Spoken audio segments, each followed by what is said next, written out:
బీసీలు, ఎస్సీలు, ఎస్టీలు, మైనార్టీలు విద్యా, ఉద్యోగాలు, వ్యాపార రంగాల్లో ఎదగడంతో పాటు రాజకీయాలకు పెద్ద ఎత్తున ప్రవేశించి అధికారంలో తమ న్యాయమైన వాటా సాధించుకోవాలని మాజీ డీజీపీ డాక్టర్ జె పూర్ణచంద్రరావు పిలుపునిచ్చారు. బీసీ టైమ్స్ జన అధికార సమితి సంయుక్త ఆధ్వర్యంలో రవీంద్ర భారతిలో నిర్వహించిన కార్యక్రమంలో ఐఏఎస్ అధికారి పి నరహరి రచించిన ఓబీసీల పోరుబాట 2 పుస్తకాన్ని ఆవిష్కరించారు. ఈ సందర్భంగా పూర్ణచంద్రరావు మాట్లాడుతూ బీసీలకు సమస్యలు లేకపోవడం కాదని తమ అసలు సమస్యలు ఏమిటో తెలుసుకోకపోవడమే ప్రధాన సమస్య అని అన్నారు. ఎవరు ముఖ్యమంత్రి అవుతారు, ఏ పార్టీ అధికారంలోకి వస్తుందనే చర్చకు పరిమితం కాకుండా జనాభాలో తమ వాటా, చట్టసభలో తమ ప్రాతినిధ్యంపై బహుజనులు చర్చించుకోవాలని సూచించారు. దేశవ్యాప్తంగా చేపట్టే కుల గణనలో ప్రతి బీసీ కులానికి ప్రత్యేక కోడ్ కేటాయించాలని డిమాండ్ చేశారు. కొండా లక్ష్మణ్ బాపూజీ పోరాట స్ఫూర్తిని ఆదర్శంగా తీసుకుని ప్రభుత్వాన్ని ప్రశ్నించే నాయకత్వం గ్రామస్థాయి నుంచి ఎదగాలని పిలుపునిచ్చారు. ముఖ్యమంత్రి ఎవరవుతారో చూసే ప్రేక్షకులుగా కాకుండా రాజకీయాల్లోకి వచ్చే నిర్ణయాధికారులుగా మారాలని యువతకు సూచించారు. ఓబీసీల పోరుబాట 2 పుస్తకం బీసీల సామాజిక రాజకీయ చైతన్యానికి దోహదపడుతుందని అభినందించారు. ఈ కార్యక్రమంలో రిటైర్డ్ ఐఏఎస్ అధికారి చిరంజీవులు, రచయిత పి నరహరి, ఎమ్మెల్సీ అనిల్ కుమార్ తదితరులు పాల్గొని బీసీల సామాజిక రాజకీయ సాధికారత అవసరాన్ని వివరించారు. ఈరోజు మరి నరహరి గారు రాసినటువంటి పుస్తకం పోరుబాట 2 రిలీజ్ చేశారు. అసలు చాలామంది అనుకుంటా ఉన్నారు, ఈ ఐఏఎస్ ఆఫీసర్లు ఏంటి, ఐపీఎస్ ఆఫీసర్లు ఏంటి, వీళ్ళకి ఏమైంది, అన్ని కులాలకి, అన్ని మతాలకి, అన్ని ప్రాంతాలకి మరి సమంగా ఉండి పనిచేయాలి కదా, ఈ బీసీల గోల ఏంటి అని చాలామంది అంటున్నారు. ఈ కులతత్వంతో మాట్లాడుతున్నారేంటి, కులాల గురించి మాట్లాడుతున్నారేంటి, ఇంత సంకుచితంగా ఉన్నారేంటి అని అనుకుంటున్నారు. అవునంటారు కాదంటారా? ఏమైనా అర్థం ఉందా మేము మాట్లాడే దానిలో? అవసరం, అసలు మేము మాట్లాడాల్సిన అవసరం ఉందా? సమస్య ఏంటంటే బీసీలకి సమస్యలు ఏంటో తెలియకపోవటమే బీసీల సమస్య. మనకి సమస్యలు ఉన్నాయని బీసీలు అనుకోవట్లే.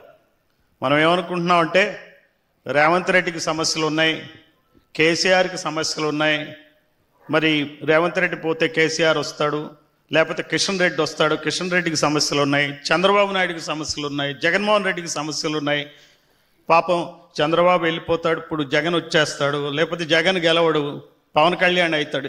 ఈ సమస్యలు అనుకుంటున్నాం మనం. మన సమస్యలు మనకు ఎవరికి తెలియట్లే.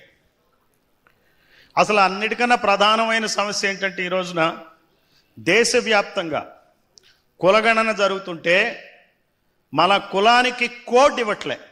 బీసీ కులాలకి, ఎరుకల యానాది కులాలకి, చెంచుల కులాలకి, నక్కల కులాలకి కోడ్ ఇస్తున్నారు.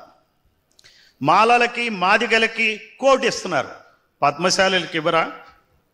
ఏం పాపం చేసుకున్నారు చెప్పండి? పద్మశాలులు కుమ్మరులు ఏం చేసుకున్నారు, మంగళ్ళు ఏం చేసుకున్నారు, చాకళ్ళు ఏం చేసుకున్నారు, సంచార జాతులు ఏం చేసుకున్నాయి, గారడి ముస్లింలు ఏం చేసుకున్నారు, అచ్చుకట్ల వాళ్ళు ఏం చేసుకున్నారు, ఎన్నెన్నో కులాలు ఉన్నాయి. ఈ కులాలకు ఎందుకు ఇవ్వరండి కోడ్? మన దగ్గర రాష్ట్రంలో బీసీ లిస్టులో మనకు ఒక కోడ్ ఉందా లేదా చెప్పండి? బీసీ బి అనో, సీరియల్ నెంబర్ 10 అనో, బీసీ ఏ అనో, సీరియల్ నెంబర్ 8 అనో, ఏదో కోడ్ ఉంటుంది కదా ప్రతి కులానికి. అలాగే మాలలకు కోడ్ ఉంది, మాదిగలకు కోడ్ ఉంది. మరి ఈనాటి ప్రభుత్వం దేశంలో ఎందుకు క్యాస్ట్ కోడ్ ఇవ్వట్లే చెప్పండి నాకు. కులగణన చేస్తామని చెప్పారా లేదా? కులగణన చేస్తున్నారని అనుకుంటున్నామా లేదా? అనుకుంటున్నారా? ఇదే అమాయకత్వం, ఇదే అజ్ఞానం, ఇదే తెలియకపోవటం, ఇదే మన సమస్య. ఇట్లానే కాంగ్రెస్ కూడా చేసింది. 2011లో 45 లక్షల కులాలు ఉన్నాయని తేల్చింది. ఈ కాంగ్రెస్ కన్నా, బీజేపీ కన్నా బ్రిటిష్ వాళ్ళు నయం. ఎందుకని?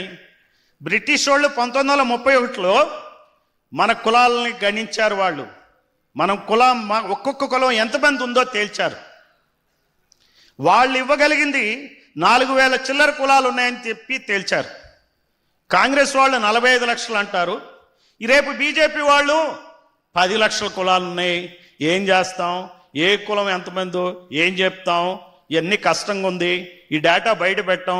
డేటా బయట పెడితేనట దేశ భద్రతకు ముప్పు వస్తుందట, దేశం విడిపోతుందట. ఈ దేశం ఎప్పుడో విడిపోయింది, 2000 సంవత్సరాలుగా. కులాల వారీగా ప్రతి గ్రామం విడిపోయే ఉంది ఇప్పటికి కూడా. అలాంటప్పుడు ఇంకా విడిపోయేది ఏంటి చెప్పండి? ఈ పరిస్థితుల్లో వీళ్ళు ఒక 40-50 లక్షలు కోటి కులాలు ఉన్నాయని తేలుస్తారు వీళ్ళు.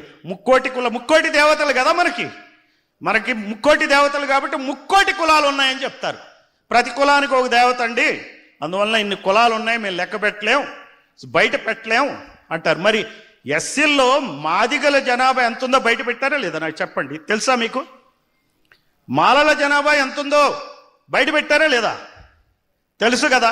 మరి పద్మశాలీల జనాభా బయట పెడితే ఏమైనా నష్టం అవుతుందా చెప్పండి? మీ కమ్యూనిటీ కన్నా బీసీల్లో కాదు ఎక్కడా కన్నా తెలివైన కమ్యూనిటీయే లేదు. ఎందుకంటే రకరకాల నూలు పోగుల్ని కలిపి బ్రహ్మాండమైన వస్త్రాన్ని తెస్తారు. అది కంప్యూటర్ సైంటిస్ట్ కూడా వల్ల కాదు, ఈనాటి ఆర్టిఫిషియల్ ఇంటెలిజెన్స్ కూడా ఏం చేయలేదు మీకున్నంత తెలివిని మా మగ్గల్లో నేసే విధానాన్ని. అవునంటారు కాదంటారు?